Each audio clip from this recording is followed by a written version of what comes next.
Halo teman-teman, selamat datang di Value Stock. Hari ini saya akan membahas analisa fundamental saham KB Pharma kuartal pertama tahun 2021.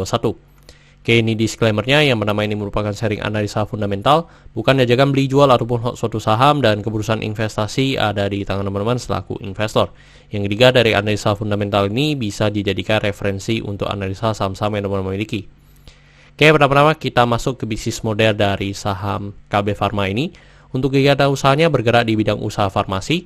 Untuk sumber income-nya berasal dari penjualan produk farmasinya.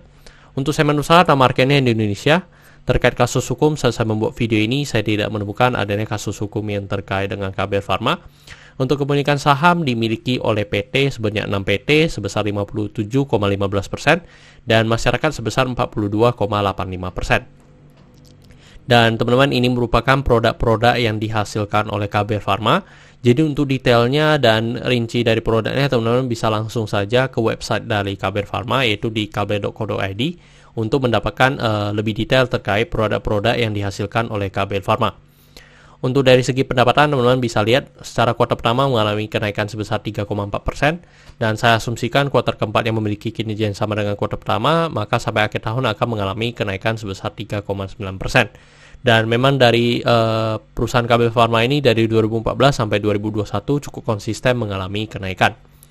Untuk dari segi net profitnya juga konsisten mengalami kenaikan, dan kenaikannya sebesar 7,1% untuk kuartal pertama.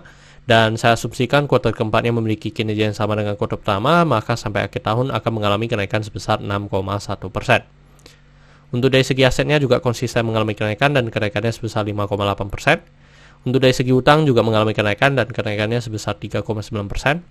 Untuk dari segi modal juga konsisten mengalami kenaikan, dan kenaikannya sebesar 6,2%. Dan teman-teman, ini merupakan summary lapor keuangannya dari 2014 sampai 2021. Dan di sini saya akan banyak membahas tentang rasio keuangannya. Yang pertama adalah NPM atau Net Profit Margin. Untuk Net Profit Margin di 11,94%. Dan memang secara histori rata-rata dari KB Pharma ini selalu di atas 11%. Untuk dari segi EPS-nya di 61 dan membuat PER-nya menjadi 22,16. Dan ini merupakan PER yang paling rendah ya dibandingkan dengan tahun-tahun sebelumnya. Dan untuk dari segi book value-nya di 415 dan membuat PBV-nya di 3,27 kali. Dan teman-teman, ini juga merupakan PBV yang paling rendah dari KB Pharma. Terus untuk dari segi DER-nya di 0,23 kali, ini sangat bagus. Dan selama histori juga, untuk DER dari KB Pharma ini tidak pernah mencapai angka 1. Untuk dari segi ROE-nya di 14,75%, dan kalau kita bandingkan dengan sebelum-sebelumnya, memang ini juga merupakan ROE yang cukup bagus ya, di atas 10% terus di selama 5 tahun terakhir, dan memang sudah memenuhi dari standarnya saya, yaitu di atas 9%. Untuk ROA di 11,99%. Oke teman-teman, saya membuat video ini untuk harga sahamnya di 1355, dan dari analisa fundamental saya bisa menemukan nilai intrinsic value untuk KB Pharma ini sekitar 1500. Jadi memiliki margin of safety 10%. Dan ini kesimpulannya, yang pertama dari produk dan jasa saya berikan sosok oke karena saya melihat perusahaan ini mampu bertahan 5-10 tahun ke depan. Untuk GCG saya berikan sosok oke karena memiliki pemegang saham mayoritas, yang kedua tidak memiliki kasus hukum. Untuk revenue dan net profit saya berikan sosok oke karena mengalami kenaikan.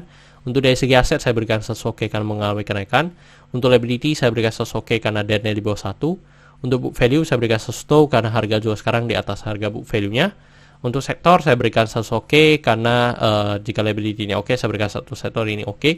Untuk ROE saya berikan sosok oke karena di atas 9% yang saya anut.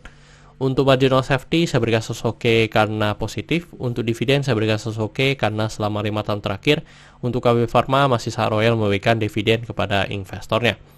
Oke teman-teman, jadi kesimpulannya adalah 10 dibanding 11, dan pertanyaannya adalah apakah saya akan membeli saham KB Pharma ini?